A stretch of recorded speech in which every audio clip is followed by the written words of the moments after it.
Bonjour tout le monde, aujourd'hui dans cette nouvelle vidéo, on va parler du troisième logiciel de télédéclaration, à savoir l'Atlas TVA ou le DI-TVA. Premièrement, vous pouvez travailler avec la version intégrée, expliquée dans une vidéo précédente. En ce qui concerne la version séparée, vous pouvez soit utiliser le mode saisie des pièces, et c'est la même chose que la saisie par pièce dans cette vidéo. Ce qui implique que vous allez d'une part enregistrer vos pièces comptables, factures, règlements, etc. et d'une autre part générer la déclaration TVA de la période, mois ou trimestre, qui doit résulter normalement de cette saisie. Ou bien utiliser le mode parfaitement séparé où vous pouvez juste importer un fichier Excel qui comporte le tableau déductible préparé au préalable. Donc, pour accéder à l'application, il suffit de faire double clic sur le raccourci, accéder avec votre session et à votre dossier.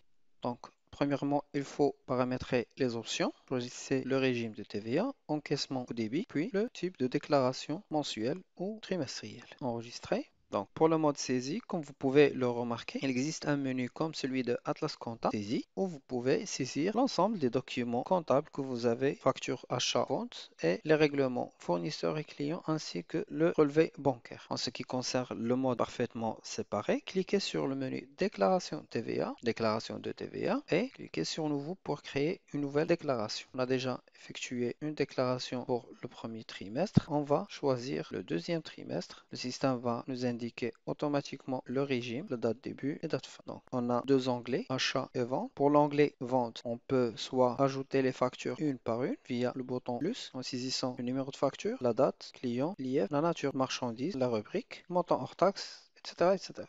Ou bien, en mode saisie, vous pouvez générer ou importer automatiquement les encaissements. Vous pouvez également faire l'aperçu, imprimer ce tableau, l'exporter vers Excel, saisir directement des pièces d'encaissement ou une remise carrément. Dans l'onglet Achat, on peut soit importer les règlements fournisseurs saisis dans la saisie par document, la saisie par pièce, en mode saisie bien sûr, soit saisir manuellement les factures une par une, ou bien supprimer, ou bien importer via un fichier Excel. Donc, vous respectez la disposition affichée dans ce tableau. Ou bien, vous pouvez déplacer les champs comme vous voulez, à condition que la même disposition doit être respectée sur le fichier Excel. Cliquez sur Valider, cherchez le fichier Excel. Donc, le système va nous importer l'ensemble des factures disponibles sur notre fichier Excel et va automatiquement nous indiquer s'il y a des erreurs. Le système va colorer les lignes où il trouve certaines anomalies. Il va nous afficher la TVA exigible, le crédit de la TVA précédente, la TVA déductible et la TVA due, ainsi que si le crédit a reporté. On peut imprimer ce tableau. On peut l'exporter vers Excel, saisir un nouveau règlement, saisir pour affectation des frais, etc. On peut valider. Lorsqu'on réaccède, on peut verrouiller notre déclaration. Voulez-vous vraiment valider cette déclaration? Confirmer avec oui. Et puis, vous pouvez après retourner au menu Déclaration TVA, Télédéclaration. Choisissez le trimestre ou la déclaration qu'on a déjà créée. Et puis, soit ouvrir pour consulter l'ensemble des éléments tableau exigible ainsi que le tableau de la TVA déductible.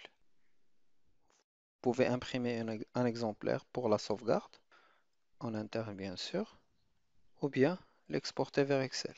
Pour générer le fichier accepté auprès de la DGI, il suffit de cliquer sur XML. Vous pouvez générer un fichier XML tout simplement, ou bien le zipper directement via l'application. OK, quitter. On ne peut pas régler cette déclaration puisqu'on a un crédit de TVA. Donc, sur ce, je vous souhaite un agréable moment sur notre chaîne. Si vous avez des remarques ou des suggestions, veuillez les noter dans la partie commentaire de cette vidéo. Et merci.